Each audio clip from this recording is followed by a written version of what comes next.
I didn't realize it was a very small synagogue. To me, it was huge. And of course, I went upstairs with my mother. And that was really wonderful because I was all dressed up in my new clothes and I felt very grown up. And we sat in the second row of the balcony, just overlooking the Aaron HaKodesh. And that was wonderful because I had so much to look at. It was a cornucopia of things to look at. I loved the silver breastplates and everything that was put onto the Torahs, and I had a very, very clear view of them because we were right there, and I could see all the white clothing that the Torahs wore, and the drapes that they put on the table. And in front of me were lovely, lovely ladies who were so well groomed, and that was thrilling for a little girl too. They all wore fur stoles, and they all had lovely, lovely perfume, which today I can practically think about it. And there was so much to look at. And the women, of course, were all segregated, and the men were moving back and forth like ants. They never sat still. And I remember how crowded it was if we had to go downstairs to pass outside through the rows of men who were smoking because they weren't allowed to smoke in the shul, especially on Yom Kippur. And so those are my very, very first memories of the shul, and I just loved it. It was a wonderful experience to go. And it wasn't until I became a feminist years later that I resented having to be segregated. But at that time, it was a wonderful experience. Who were your parents? My mother was Sarah Ballinson, and my father was Henry Ballinson. He was a printer. He owned International Press, and he published The Jewish Voice of Hamilton. And all my brothers and I were newspaper people because we helped to publish the paper too. When my father printed it, some of us would fold it up and some of us would roll a paper around it and some of us would put stamps on it if it was being mailed out, and it was quite a production. And that was the way we felt important too. It wasn't a labor of labor, it was a labor of love. Can you remember when you were a little girl sitting in the Hunter Street Shul and these ladies all in front of you with a perfume and dressed up, and the men down below? Can you name anybody? Who were these people? There was a Mrs. Adler and Mrs. I think there was a Mrs. Goldblatt, if I'm not mistaken. But I don't remember any of the other names because my mother was a very, very nice person, and she didn't sit and gossip in the shul. So I would say hello to everybody, and they would smile at me and pat my head and what have you, but names were never exchanged.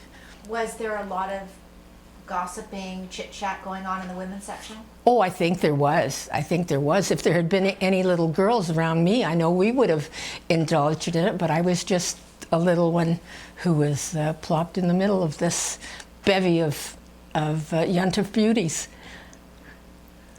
Someone talked about fur coats. Stoles. Fur stoles hanging over the railing of the women's balcony. Yeah, I don't think they hung over the railing. That would have been a little chancy. They just threw them over the stove because the back of their chairs, because stoles were casual. They weren't show off like fur coats. Nobody wore a fur coat, just stoles. And you know what? They were really nice because your shoulders get cold when you're in a cold building, and the stoles just take away that little bit of chill. I wish they had them now, although they wouldn't have to be fur. Can you talk about any of the rabbis that you remember from the Hunter Street Shul era? I don't remember the rabbis as much as I remember Cantor Snyder. Cantor Snyder and his wife had 7 children, and one of them, Florence, was my best friend. And Cantor Snyder was a very nice man. He garbled the English language badly, but he loved music. And all of the Jewish songs that I know were taught to us by him. He didn't bother to tell us what they were, and I doubt if we would have listened anyway, but he got us to sing the melodies. Do you remember any of them? Oh, well, of course, the Shalom Aleichem and the prayers we sing at the end of the services. I forget what they are right now, stage fright. But he, at Sunday school, we always started with Cantor Snyder teaching us the songs. It was lovely. Now, I understand you got married at the Hunter Street Shul. Mm-hmm. Can you Yeah. just describe that? Well, that's 18 years later. And I think, I'm not positive, but I think that Dave and I were the last couple to be married before the synagogue was torn down to become part of the parking lot of our city hall. And Rabbi Green was, I don't remember his first name, but Rabbi Green was the first was the first rabbi that I had a chance to talk with and to know that a rabbi could talk to children. And all of the teenagers loved him. He played basketball with the boys at the Jewish Community Center. And as I say, he talked with us and kibitzed with us. And of course, the old guard didn't like him. He only stayed in Hamilton, I think, for 2, maybe 3 years. But Why didn't the old guard like him? well, because he was too relaxed. He mingled with the young people. This is the impression I got. Nobody ever told me because I wasn't told enough at that time. But we did love him, and he made a beautiful wedding ceremony for us. He decided that he wanted to have a candlelight service for us, and the whole synagogue was darkened, and only candelabras were lit, and it gave such a beautiful, beautiful illumination for the wedding. And I have some pictures which I'll gladly share with you. Was this a Saturday night wedding? No, it was Sunday night, and after the ceremony, before the ceremony, I got dressed in our lavish bridal room, which otherwise was a bathroom for girls, and I walked up the stairs and I waited for the time that I was to walk down the aisle, and I kept thinking, what am I going to say to my husband? I'm going to have to be talking to him and nobody else will be around and we'll be all by ourselves. And those were my last single thoughts. And then I walked into this beautifully lit synagogue and we pledged our vows there. Where was the reception? The reception was downstairs in the I don't remember what they called it. I guess it was a basement, but we had about 150 people there, and I think it really held about 100. So it was very, very friendly. And my mother wanted to please everybody, and my husband didn't like chicken. So she ordered a rib steak for him, and so he wouldn't have to have chicken. And the woman who was a cook, because we didn't hire caterers then, the woman who was a cook fried the steak. And so he didn't even have steak that night. But it was a lovely meal. My mother helped to defeather, to clean the chickens, because she saved, I think, about 25 cents a chicken, so that her Goldie could have a nice dinner. And it was nice. So, do you remember when they moved to Aberdeen Avenue? Yes. Can you talk about that? I don't remember it in great detail because I was married by that time. And of course, Dave and I used to come back at Rosh Hashanah to spend Rosh Hashanah and Yom Kippur with our family. And it seemed also so big, but it didn't have the kind of warmth that the others did, that the other shul did, although it had the fact that women and men could sit together, which was nice. But the very, very modern decor at that time was quite cold. And it stayed that way for a long time until a fancy decorator made it pseudo-Greek, El Greco or something.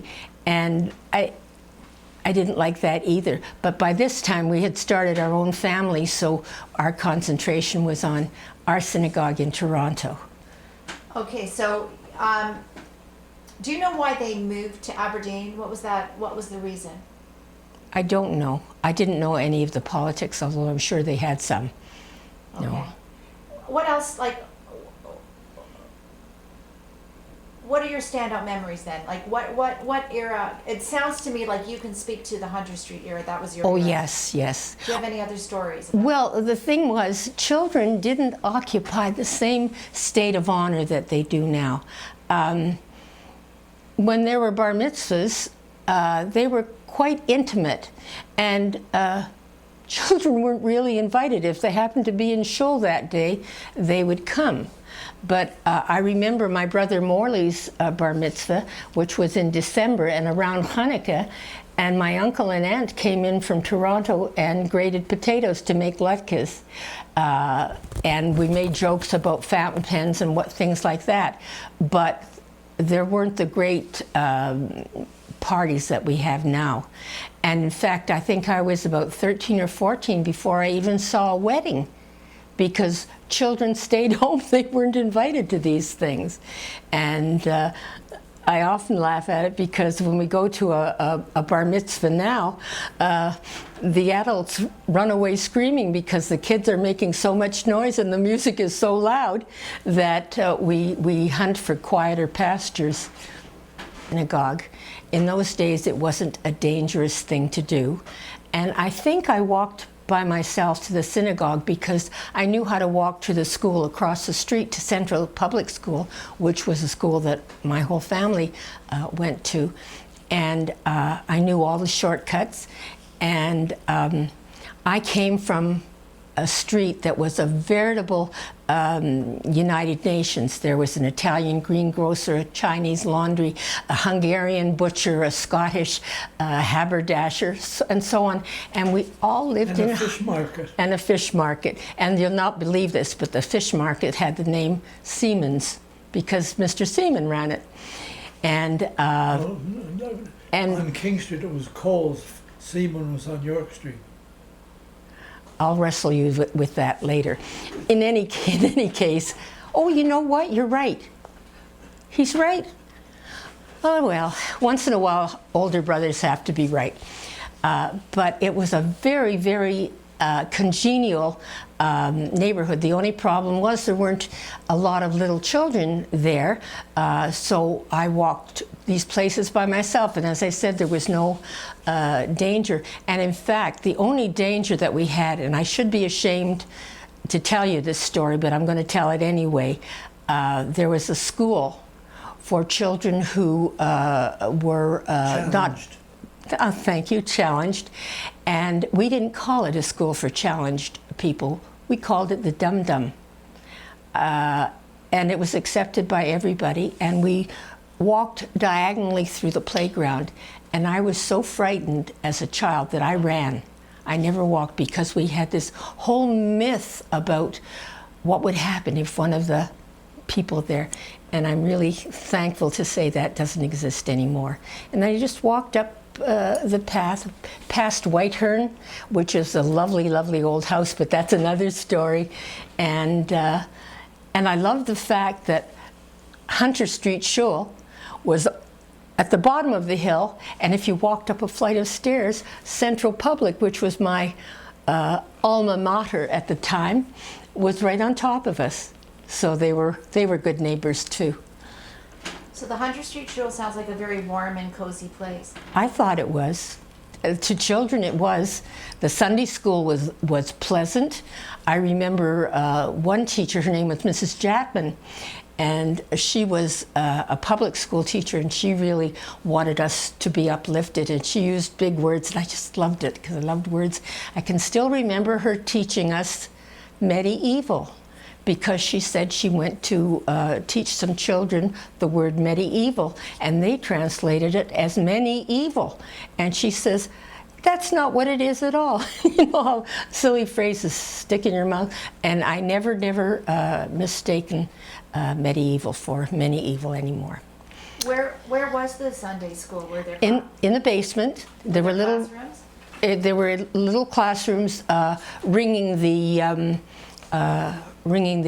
auditorium, or the I guess they called it an auditorium or basement. Yeah, yeah. There were windows that let light in, but not very much, and it was, you know, it was nice because everybody knew everybody, and there was a sort of a nice warm feeling to me. What did you learn at Sunday school?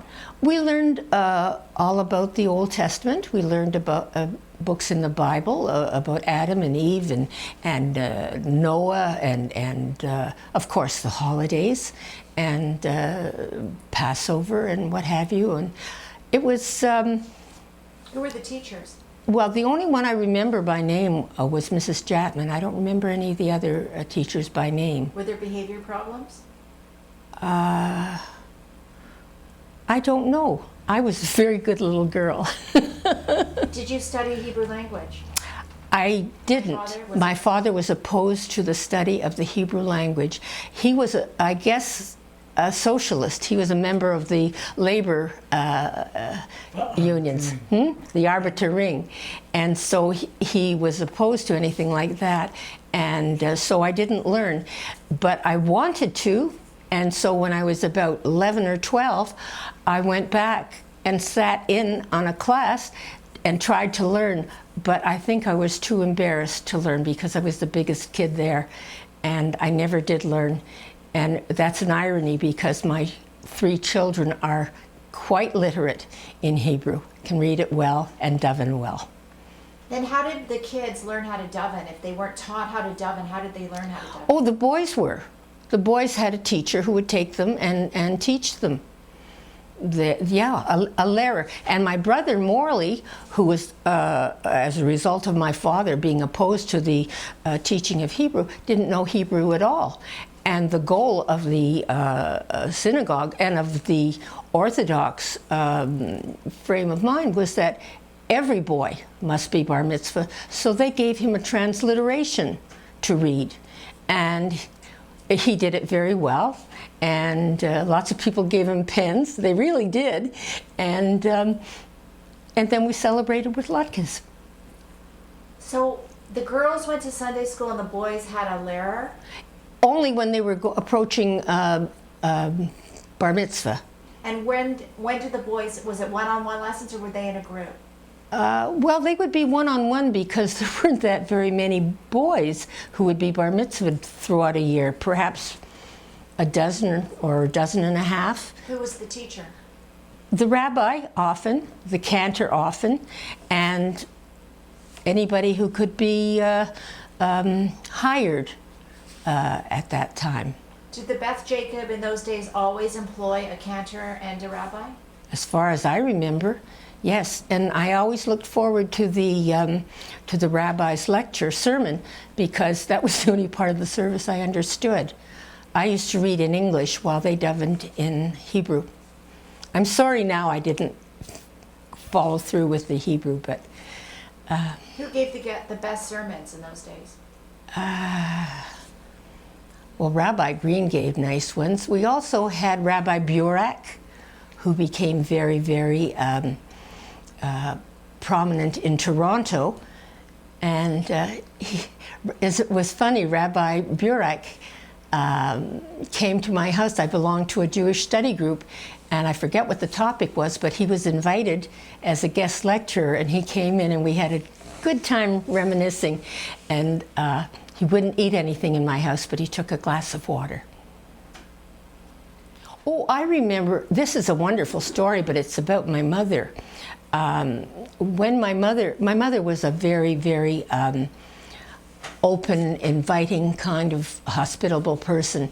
And one year, our young rabbi was doing his internship at Beth Jacob, and he came and stayed at my mother and father's house, and he ate his meals with them. And I didn't think anything of it at the time. I didn't even realize he was a rabbi. And when my mother died, an ad was put in the paper in Hamilton and in Toronto, and it turned out to be Rabbi, who was it, Dave? Rabbi Monson. And he called me, and he said, Mrs. Leibman, I want you to know what your mother did for me. And he told me about how wonderful it was as a young man that he had a place to come where everything was warm and inviting and the food was good and everything. And if he had given me $1 million, he couldn't have made me feel better. There were certainly events in the shul that were memorable. One of them was when we were all davened out on Yom Kippur, in between the morning and the afternoon services, 3 or 4 of us who were good friends would walk from our shul over to the Reform synagogue and look over the boys there and let them look us over, and then we'd go to Hunter Street Shul. And where else would we go? We went to 4 or 5, there were 5 synagogues at that time. Now I believe there are only 3 in Toronto. Ferguson Avenue. Yeah. Good assessment. And Hunter Street Shul. And Hunter Street Shul was lovely because it had stars painted on its ceiling. That was nice. And the other memorable time for kids was Simchat Torah, because then we were allowed to really, really have fun and make noise and get treats, and we all did. And that was probably the first and only time as a child that I got to even touch a Torah, because you certainly couldn't touch one if you were upstairs. But there we were democratic. And the other thing that has changed too was after Yom Kippur, there was always a ball, whether it was B'nai B'rith or whatever, and everybody would go to a ball and have a wonderful time, and they'd choose Miss Hamilton, Jewish princess, and what have you. But some people who were more serious about Yom Kippur decided that it wasn't really a good thing to celebrate after a day of solemn praying. So that went the way of all traditions. I'm glad you